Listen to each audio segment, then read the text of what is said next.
There are lots of places across our great nation where one can escape the hustle and bustle of big city worries, find some peace and quiet, and live the simple life. But there are very few places as special as Roan Mountain, a quiet little town located in northeast Tennessee. Here along the North Carolina border, folks have lived in relative peace and solitude for hundreds of years. Here, amongst the mountainous regions, the soft cottony clouds kiss the mountain peaks, while thick forests cloak the deep green valleys below. And in the springtime, the hillsides are carpeted with the colorful rhododendrons, making for some pretty special scenery. Not to mention the summers here are filled with soft breezes, chirping crickets, and the sweet song of a distant whippoorwill. It is hard to imagine anyone not feeling refreshed after spending even just a single night in such a pristine natural paradise.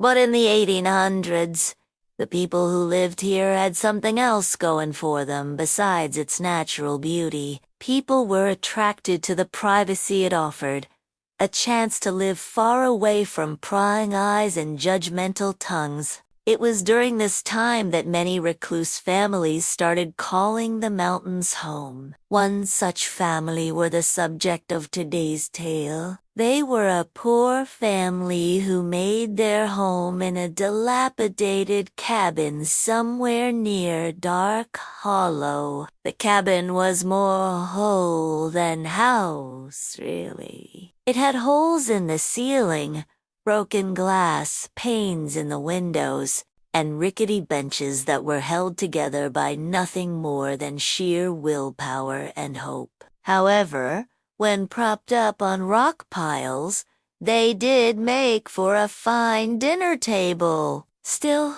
the family's biggest problem wasn't the lack of shelter or food. No, their biggest problem was their daddy. He was a mean old cuss, and I don't mean like your average curmudgeon either. I mean mean as a rabid fox. His leathery-skinned face was all but hidden by the dirtiest, scruffiest beard and long hair I ever did see. A beard and hair so filthy and tangled that it made him look like a feral wolf. To top it all off, his breeches were just as dirty, with his dry, crusty skin peeking out of the holes and rips from briar bushes and wild varmints. I'd wager to guess that he hadn't bathed in weeks, maybe even months. Poor Miss Dorinda, his only child, had grown tired of her father's disgusting ways.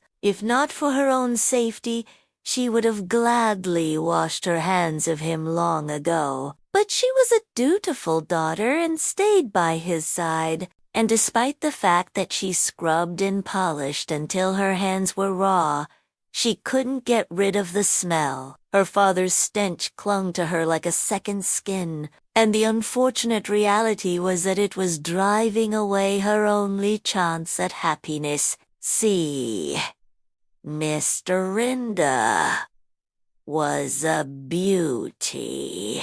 She had dark hair, the texture of spun silk, and eyes bluer than the Roan mountain sky. She was a slightly built young woman with rosy red cheeks and lips like ripe strawberries.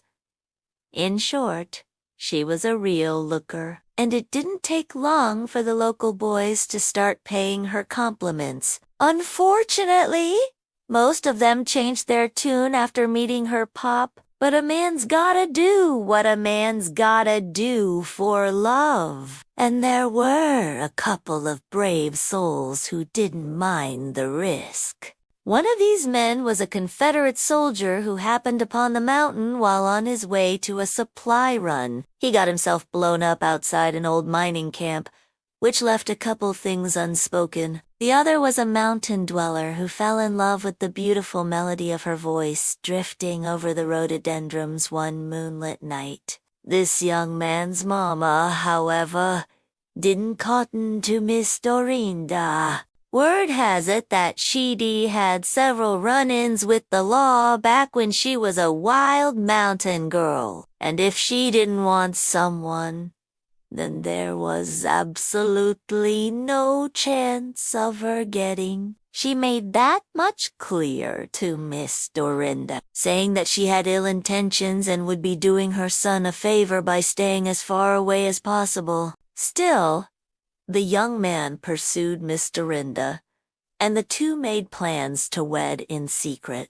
Miss Dorinda was in a nearby meadow hand, stitching her flour sack wedding gown, when a couple hunters stopped to tell her that her beloved was found dead hanging from a cypress tree. He'd taken his own life after hearing the news of his father's death. Without hesitation, the townspeople dragged Miss Dorinda into town, where they were met by her beloved's mama. She loudly proclaimed that she had seen Dorinda's witchcraft, and that her son lay dead because of it. Now, back then, townspeople weren't much for waiting for a judge to come to town. They just had absolutely no use for witches and immediately threw her down one of the mountainous endless ravines. I know this story is true because I was told visitors to the area had recorded her sweet moaning song,